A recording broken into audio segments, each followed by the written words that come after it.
Hey, happy Black History Month. This is Pam Perry. Welcome to the Get Out There, Get Known podcast. I am super excited, uber excited today. We have Dr. Dennis Kimbrough coming with us today. And what a great way to start off Black history. Can I tell you that his books changed my life? I am so excited to have him here, and he is backstage right now. And he's like, what is all of this? And he is probably the most genius person that I know that has written so many books that have changed the lives of so many people, and I'm just excited to have him here. So one of the things that I like about Dennis Kimbrough is this particular book, Think and Grow Rich. Yes, this is the original one from 1991, and we're going to have him come up right after this, and you're going to hear from him live in person, talking about all the things that he loves to talk about, which is Black people. So that's why we have Black History Month, having him kick it off. So with that, I'll be back right after a second. Welcome to the Get Out There and Get Known podcast. Join Pam Perry, veteran PR strategist, Emmy award-winning producer and publisher of Speakers Magazine, who will show you how to crack the code in getting out there to get known. Each week, she either interviews her media friends, PR colleagues, or she just goes solo, offering you strategies on publicity, publishing, and platform building. So listen up to hear how to get booked on media places and on superstar stages. Now, here's your host, Pam Perry. Notice the red, black, and green, right? So one of the things, let me give you the formal bio of Dr. Dennis Kimbrough. It's really few individuals really impact the day-to-day management of organizations and institutions as Dr. Dennis Kimbrough, a tireless educator, author, best-selling author, B-school professor. Dr. Kimbrough is university characterized as one of the most insightful and scholarly writers in the field today. As a lecturer and researcher in the field of management, entrepreneurship, and human potential, he encourages readers to look within to extract the keys that underlie all accomplishment. He's received his BA and his MA degrees from the University of Oklahoma and a doctorate from Northwestern University, where he studied wealth and poverty among underdeveloped countries. With his coursework behind him, Dr. Dennis Kimbrough combed the country, interviewing scores of America's most notable achievers. Eventually, his inquisitions led to the question, how can impoverished Black Americans pull themselves out of poverty and reach their full potential? That is the question today that he has studied for many years. And with that, I bring up Dr. Dennis Kimbrough. Hey! Pam, how are you doing? I'm doing good. This book changed my life, right? This book changed a lot of people's lives. I know you've written more than that, but this is the original one from 1991, the hardcover copy of Think and Grow Rich, A Black Choice. And it's a read that we should read every single year. So thank you so much for that. Thank you so much for that. And I just wanted to say, that makes me feel good. And to be honest with you, today, I got to place the finishing touches on, I don't want to call it a proposal, but they want my feelings and which direction I want to go. And let me show you how the universe works. The Napoleon Hill Foundation was on Random House Penguin for a anniversary edition, a 30-year anniversary edition. And they didn't hear back from them for a while. And all of a sudden, out of the blue, we got a Zoom call with couple of editors and the higher ups with Random House, and they said the reason why you didn't hear from us, we don't want an anniversary edition. If you're writing an anniversary edition of a book, basically all you got to do is a new forward. They say new forward, and you got a 10-year, 25-year, whatever. And Napoleon Hill Foundation said, what do you want? Said, we want a revised edition. ooh. Oh yeah. So I am submitting today my revised, and for a revised edition, this is the protocol. 10% of the book has got to be new. It'll be released in hardback. Okay. And they're going to give me a timeline to finish it. And they just wanted to know what new names folks on my interview and profile and this, that, and everything. So thank you very much for the kind words. That book has a life of its own, man. It does. It really does. It was something that back in 1991, there weren't, I have to say, Dr. Dennis Kimbrough, one of the things is that there weren't a lot of Black people writing books. Like Yep. there were celebrity books, Alex Haley and those kind of things. I mean, but, like people that didn't have that type of literary background as like, oh, I'm a full-time author. Hmm. So for you to do that, and then to you and Dr. George Fraser, his book as well, changed my life. So I call you the historical forerunners in terms of that, getting Black people all the way together, right? That's what you were doing. And you didn't Wow. know that you were doing it at the time. It was just something that you were led to do. So one of the things that I want to just ask you, so you have all of your books, I call them all of your babies. So explain to people all the books that you've written and the reason why you've written each one. Wow. I won't ask you for your favorite because I know they're all your favorite, right?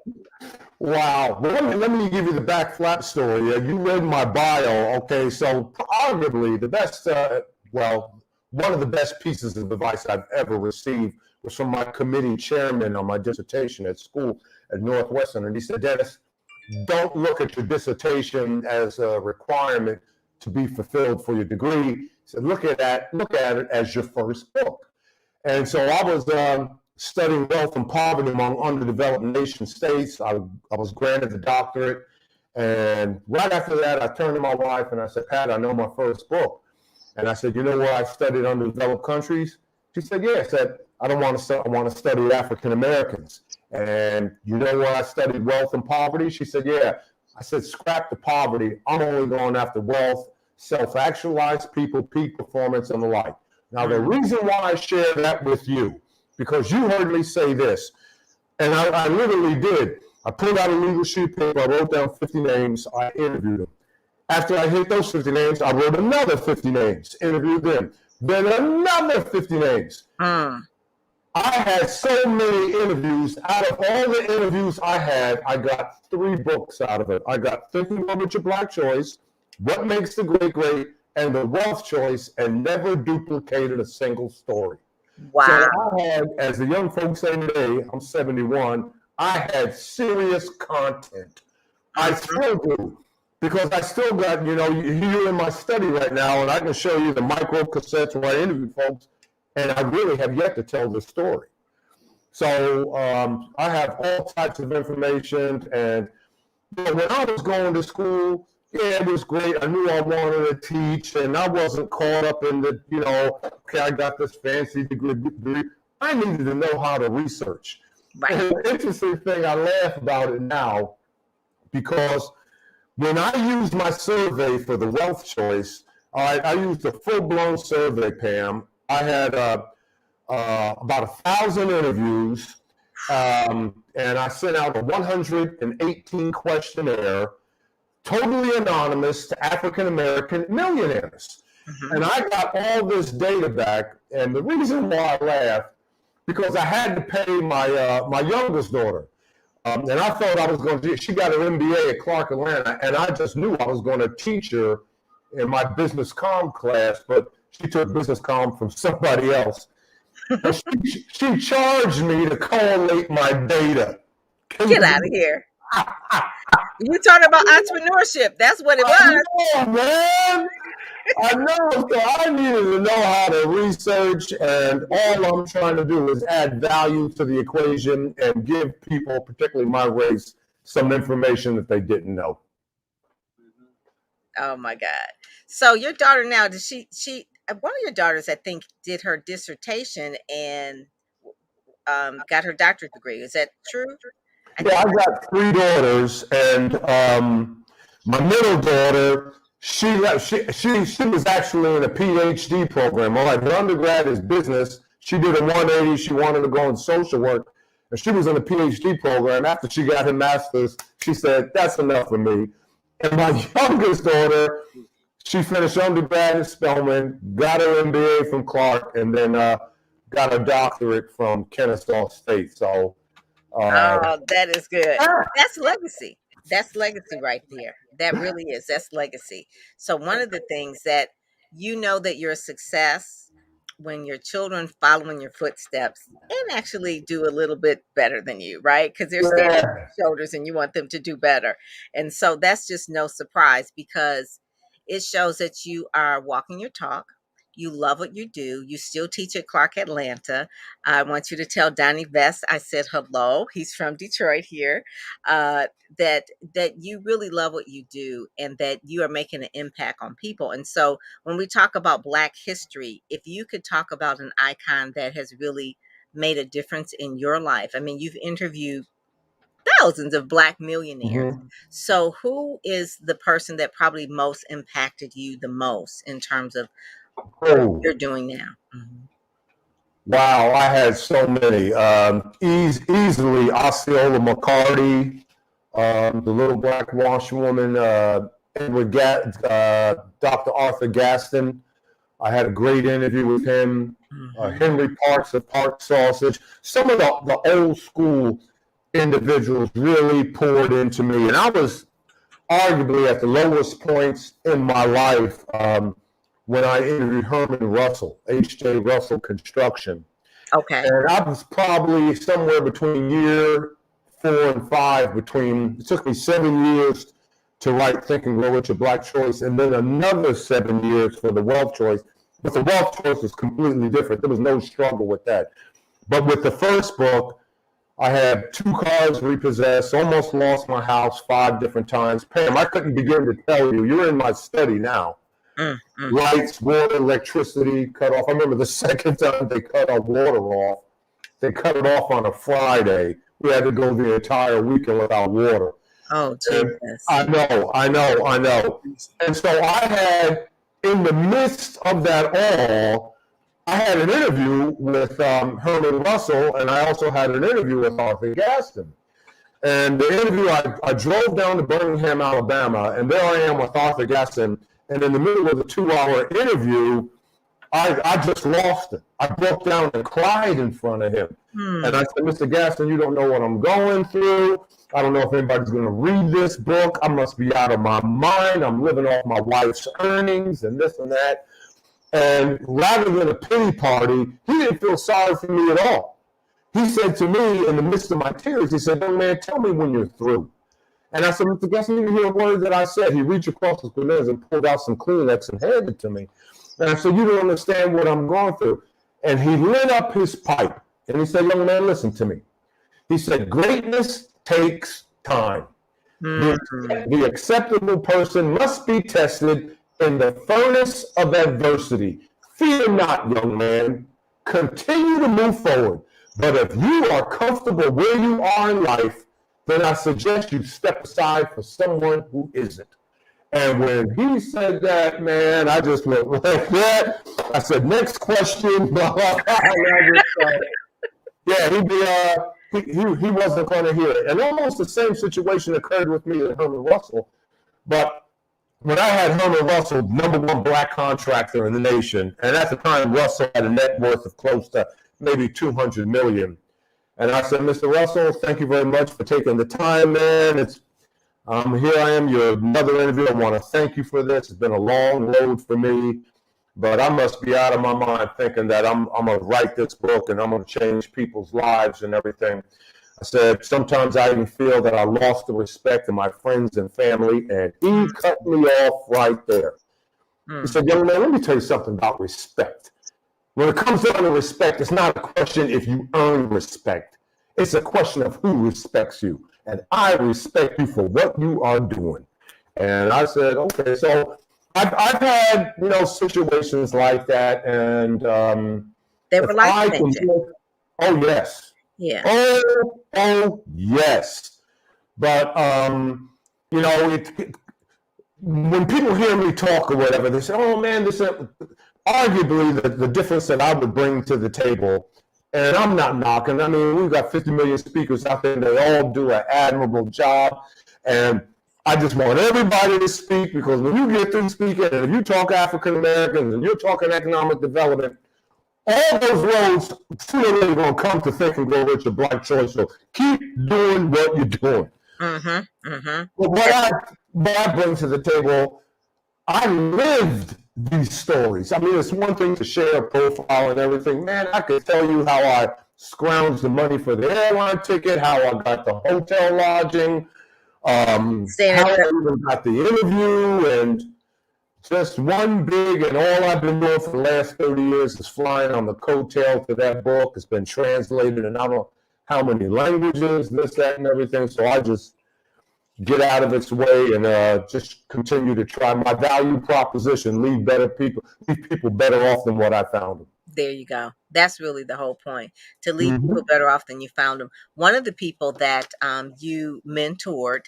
was a client of mine, Kenneth Brown, Oh, yeah. from welfare to faring well. He had an idea because he started in poverty. He was Yep. evicted, I think, like 4 or 5, like, no, like 12 times during his lifetime when he was young, and he grew up very poor, and he didn't know how he was going to go to college, all of that, right? Just like the rags to riches story, because then eventually he owns 3 McDonald's by the time he's 30 and all of this.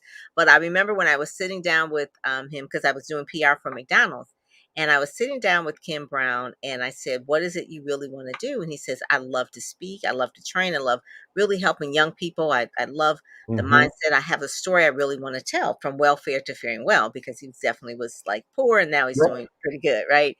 And so we put this book together. I put him together with a ghostwriter because he didn't have the time really to really put together his book. And I said, "Okay, before we do the book, who would you like to have work with you on this book?" And he definitely said you. He was like one of the first persons that he said, "If I can get in touch with Dr. Kimbrough." So I just want to say that you were one of the people that gave him the inspiration to do what he wanted to do. You guys ended up doing like some seminars and things like that together. So you were his inspiration, just so that you know.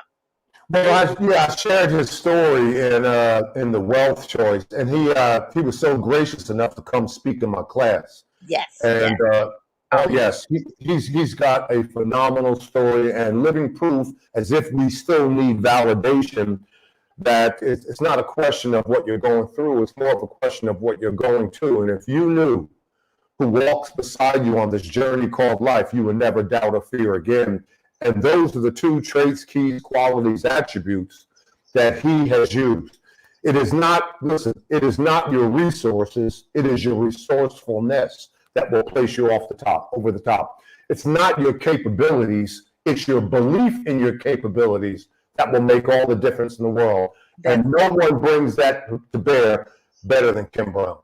yes, that is it. And that's just some of the people that you have touched. I mean, personally, you and George Fraser are up there as like the two top people that really inspire me. And I remember when we met at Bishop Vashti's conference, and it was Selah. It was the last one before COVID that she had, because COVID, then we couldn't meet in person. And when I tell you that you're a type of speaker that has people spellbound, I don't know if you do that in your college classes, because they're listening with another ear, right? Because it's like, okay, I got Yes, that's what I do in class, and my students, they come, man, Dr. Kimbrough, you bore us out today, man. Wow.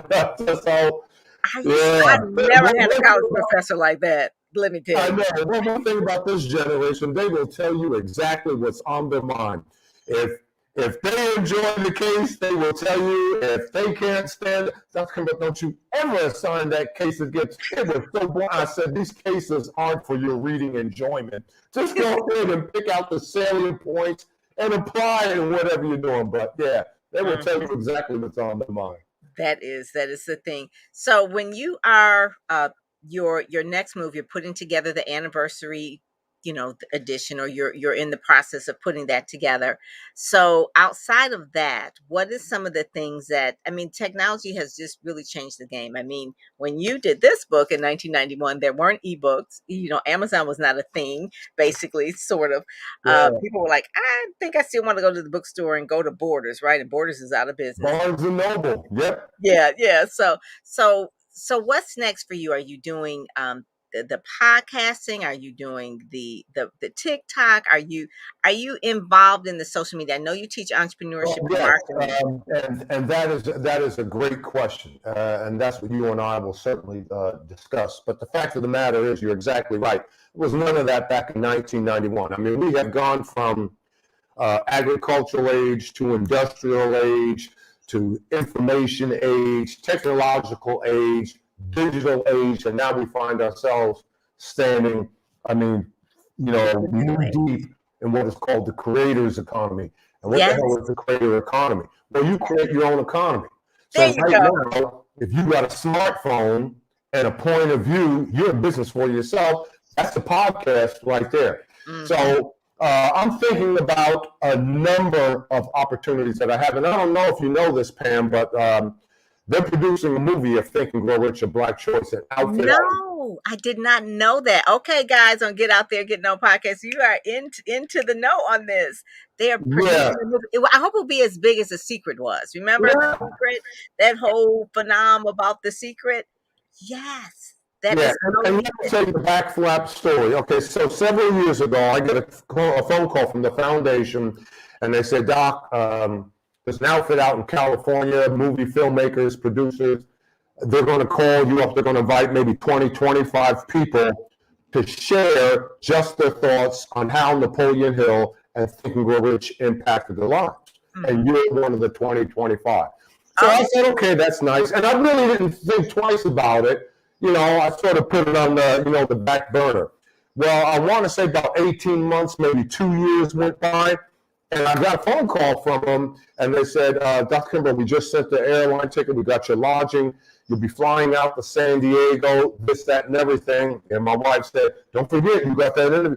So I'm leaving for the airport, and Pam, literally, the last thing I did, I thought, I wonder how much these folks know my contact with the foundation. Let me grab, and here in my study, and there it is right there, the last 100 written pages of Napoleon Hill.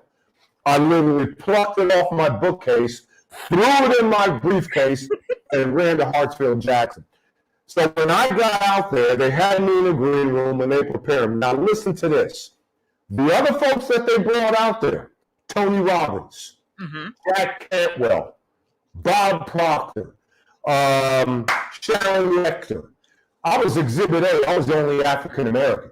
Wow. And they had high-profile players. So they come in the green room. Okay, Dennis, you're up next. I grabbed them and they sit me on a bar stool in front of the green screen, and they're just taping my comments left and right.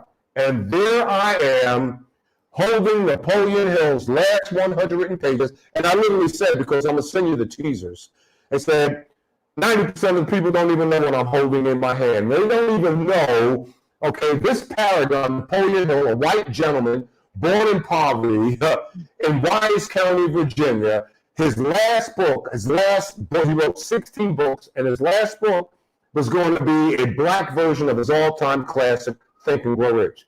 They didn't even know it. When they knew it, they pivot away from the original intent, and they said, we're only focusing on a black choice, Think and Grow Rich. Oh, my God. That is what I'm talking about. That's a Black history moment right there, okay? Oh, without a doubt. And listen to this. Another moment with Napoleon Hill. The foundation found an old essay that Hill wrote before his death, long before,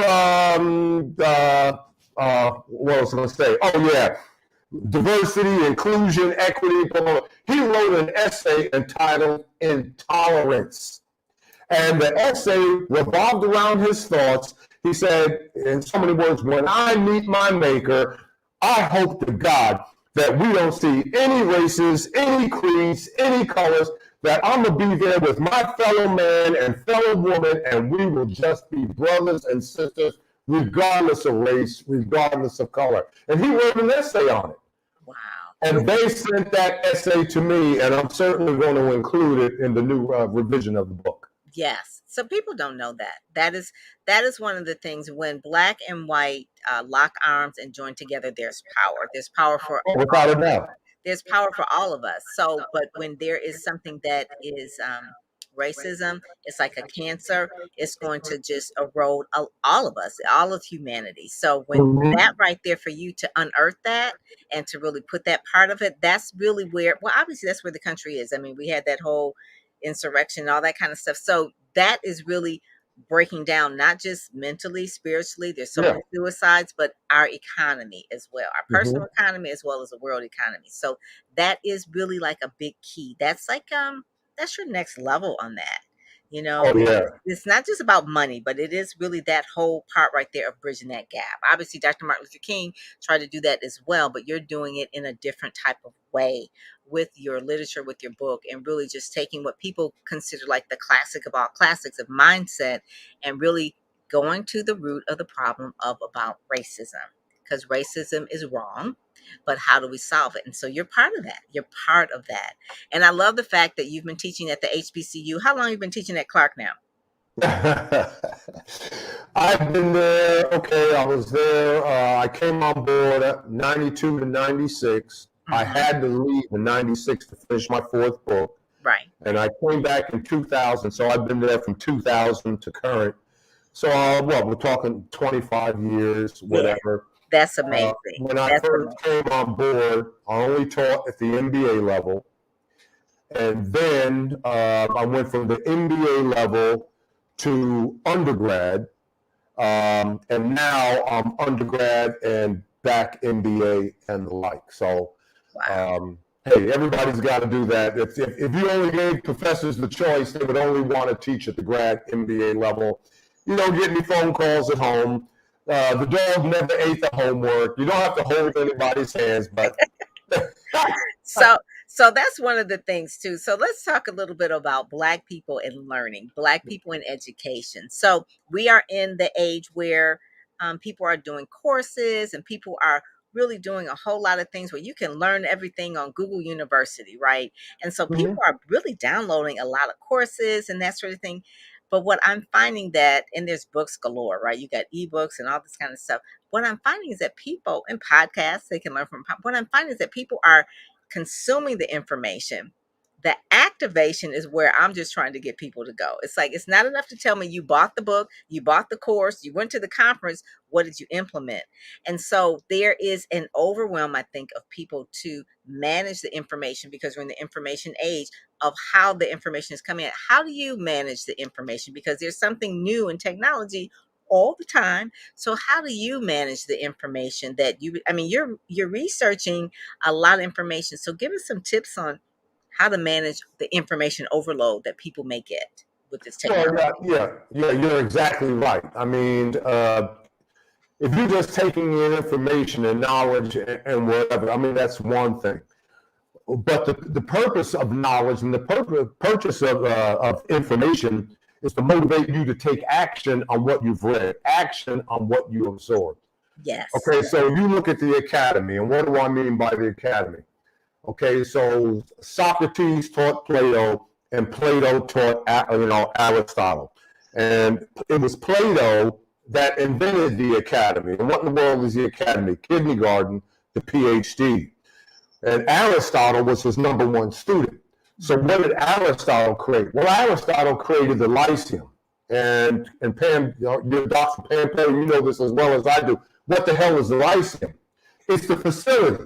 It's the teacher down in the pit, in the amphitheater, looking at all the levels, in the teaching structure. Now, Mhm. why in the world did they do that?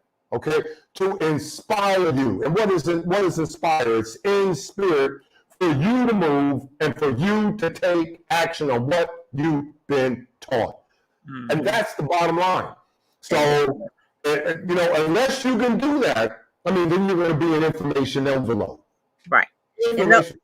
yeah, information envelope. And then what happens too in the world of coaching, coaching is where you're providing information to people and you're giving them some ideas and things like that. And maybe from week to week, they're coming back to their coach and there is no action. That's very frustrating. That Mm-hmm. that did you make the call? Did you do the thing? Did you write it out? That's very frustrating. And so what I want people to know is that don't be overwhelmed.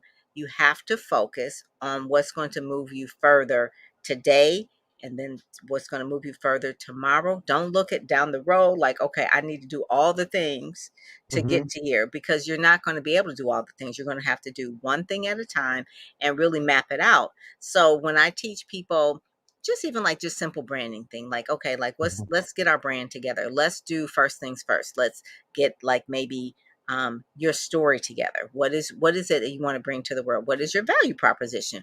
What is it that you're going to focus on? Okay, so how are we going to visually, once they have that, how are we visually going to portray that to your target audience? So what kind of language do we need? What kind of visuals do we need?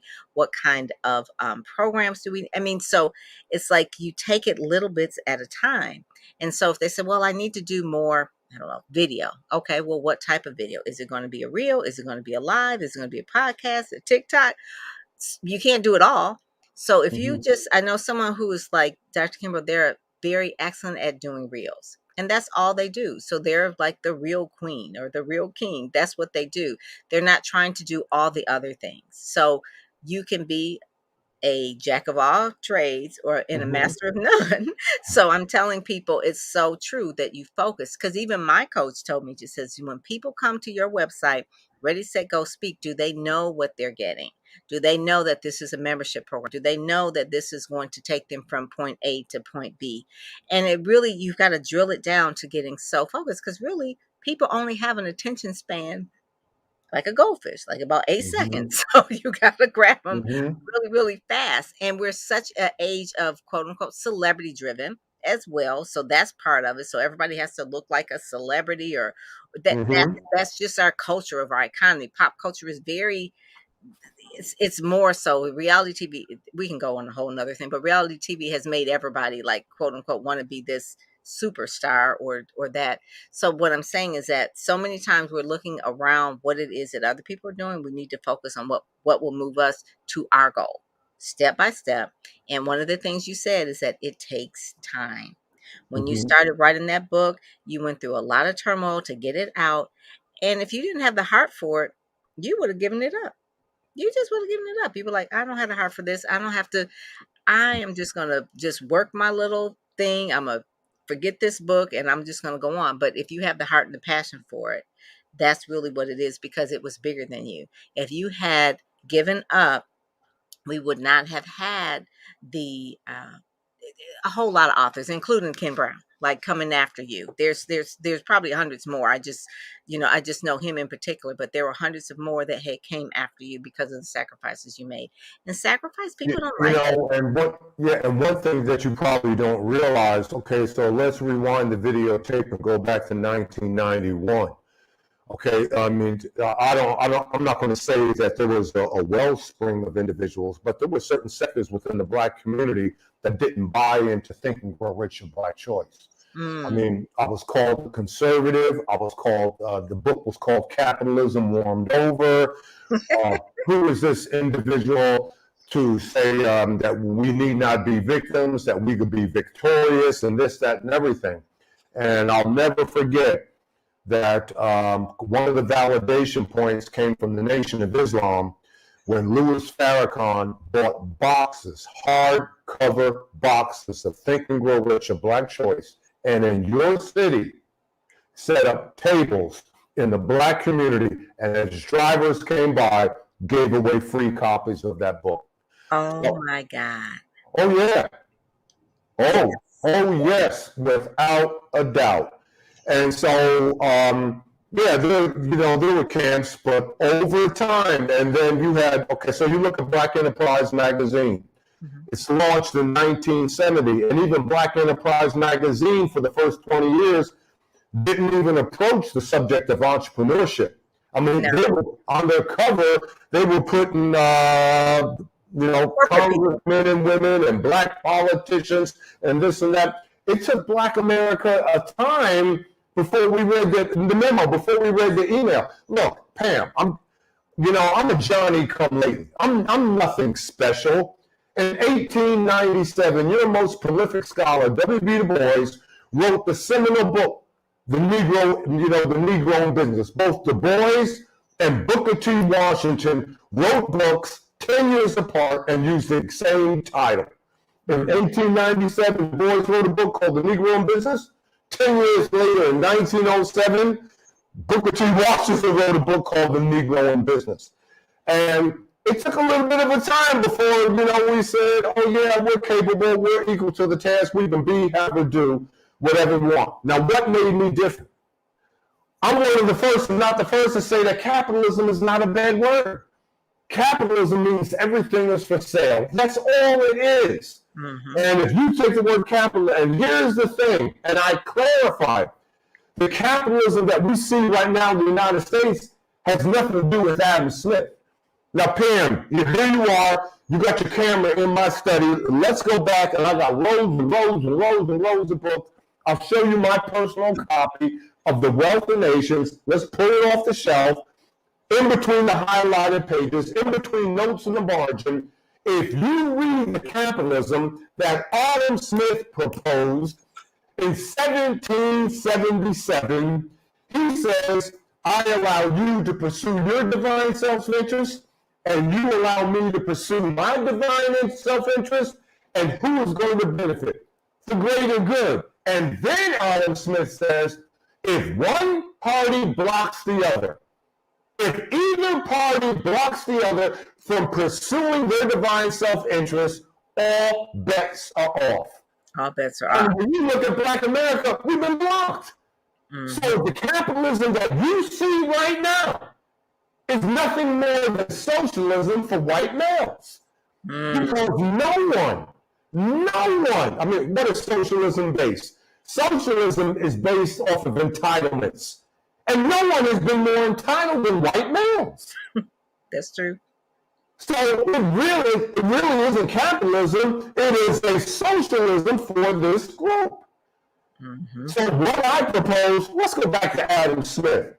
And Adam Smith, number one, Adam Smith was a moral philosopher. Number two, he was anti-slavery. He was an abolitionist. Mm-hmm.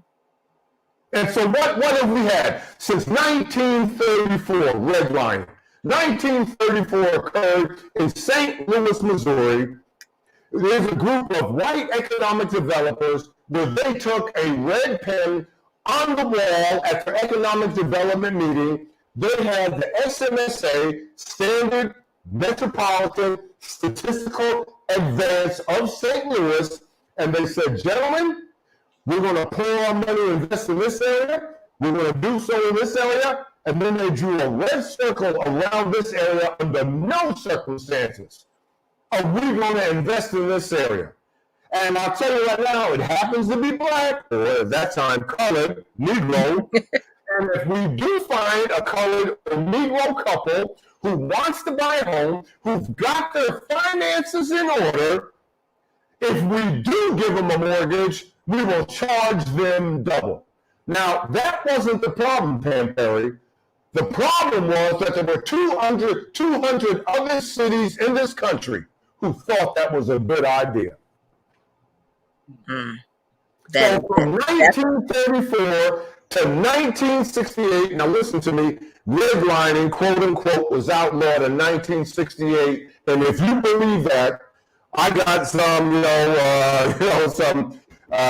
beachfront property that I want to sell you in Kansas. If you think that redlining, I mean, come on, man. Here I am in Atlanta, Georgia, and I got a Publix less than 2 miles from my house. You go to the Publix, and 2 miles from my house. 2 of my 3 daughters live in the Atlanta area. One lives in Cobb County. The other lives in Henry County. Go to Publix in their neighborhood and tell me if you see a difference. You know it will be. That's where the wealth gap started. The wealth gap started there. I mean, it started like before that, but really, I remember you were on a PBS special with Claire Wilkerson, and you were talking about the wealth gap. And one of the things about that is the redlining. You talked about that then, and so we just want people to stay woke. And you talk about Think and Grow Rich and the wealth choice. It is choices that we make, but it's also about us really making sure that we don't feel capitalism is wrong, that we just get involved in it and know how to leverage it and work it, right? And so part of it is just really getting the mindset right, which is the first book that you wrote, and then all the other books as well kind of layer on top of that. But I just really just appreciate what you're doing. We've got a couple of people, Judge Leanya Lloyd, she said this is so inspirational, and then also Dr. Letty Ball, He says, great news. He said he met Dr. Kimbrough years ago at the Black Business Expo in Fort Lauderdale. And one of the things I just love about you, about getting out there, getting known, you've been consistent. So if someone says Dr. Dennis Kimbrough, they know exactly what brand they're going to get. You know how to stand out. You're consistent with your vision, consistent with your passion, consistent with your activities. And that's really it. I mean, you're building on top of what you believe in. And I think that's what anybody's brand it should be, that Mhm. what you believe in. Don't just switch because you think this is popular or this is cool or whatever, but go with what your passion is. And that's how you build a brand for personal brands or corporate brands for that matter. That's one of the main things. And I just appreciate all the work that you have done for Black people, or just for the world, just in general, just in terms of enlightenment. I call Yeah. this enlightenment. That's what you do. Enlightenment. Yes. Thank you. Yes, that's what you do. So with that, I am just so excited. So we're going to talk in a few, but I want people to know that they can go to drkimbroughspeaks.com. That's what he Mhm. does. If you would like enlightenment in your organization, or Mark Perry says very insightful and motivational. If you like in insightful speaker or motivational speaker, definitely check his calendar. Go to DennisKimbroughspeaks.com. Check out his materials. Check out if you want him to speak. He speaks at churches, organizations, groups, probably could speak at sororities and fraternities and things like that. But definitely is one of the things where we're coming out. He can speak virtual or in person. So we're coming out of that, and he can do that as well. So I just want to say thank you so much for joining Get Out There and Get Known podcast. I want people to share this, to subscribe to the podcast, to share it, to rate it, to tell other people about it, because one of the main things in order to grow, we need new information. So I just wanted to say thank you so much for doing this today and kicking off our Black History Month. All right. That's one of the cool things. That's what this was about. Because you have, Ah, yeah, Pam, thank you very much. You are so gracious. You keep doing what you're doing. You're doing the Lord's work. As I tell people all the time, if you find yourself broke, if you find yourself indigent, and you find yourself within poverty, arguably the reason why is because you don't love enough. And I get a lot of pushback. Okay, but when the hell are you talking about? You don't love enough. You know, I mean, what is the bottom line? The bottom line is love. It is not money. yes, it is. At the end of the day, it is about love. Love and light. I always say it. I'm sending people love and light. And that's one of the things. So you keep shining your light as well, too, Dr. Kimbrough. I will do that. All righty. All right. Love you. And this is Pam Perry. Thank you for joining us. Get Out There, Get Known podcast. You've been listening to the Get Out There and Get Known podcast, brought to you by PamPerryPR.com, where you'll get insider tips on how to build your platform, pitch the media, and promote yourself with confidence. Head over to PamPerryPR.com and get the exclusive video training on the 7 must-have marketing materials you need before you pitch in order to be considered in media places or superstar stages. PamPerryPR.com, where you help you shine like